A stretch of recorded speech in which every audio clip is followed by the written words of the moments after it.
সাকিব ছাড়াই টি-20তে খেলার অভ্যাস গড়ে তুলতে হবে বলে জানিয়েছেন বিসিবি পরিচালক নাজমুল আবেদীন ফাহিম। এই অলরাউন্ডারের পরিবর্তে যেই সুযোগ পাবেন তাকে বাড়তি দায়িত্ব নিতে হবে বলে জানিয়েছেন তিনি। এছাড়াও পরিবর্তিত পরিস্থিতিতে মিরপুরে আর সাকিবের খেলার সম্ভাবনা দেখছেন না এই পরিচালক। সাকিব যেই মুহূর্তে সিদ্ধান্ত নিয়েছে ও আর খেলবে না টি-20, আমার মানে আমাদের সামনেই ভাবতে হবে, পিছনে আর না। হতে পারে যে ও থাকলে ভালো হতো, কিন্তু সেই চিন্তাতে আঁকড়ে ধরে রাখি আমরা, সামনে এগোনোটা মুশকিল হবে। তার জায়গায় যে আসবে আমাদের উচিত হবে তাকে সাহস জোগানো, সেই যেন সাকিবের অভাবটা পূরণ করতে পারে বা পুরো দল মিলে যেন সাকিবের অভাবটা পূরণ করতে পারে, সেদিকে আমাদের ফোকাস করা উচিত হবে।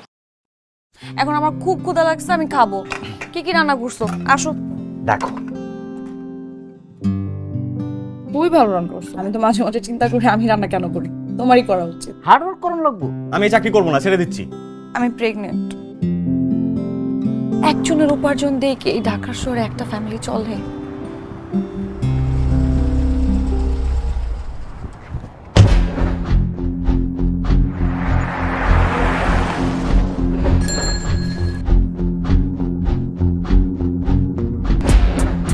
মাহিম, তুমি এখানে?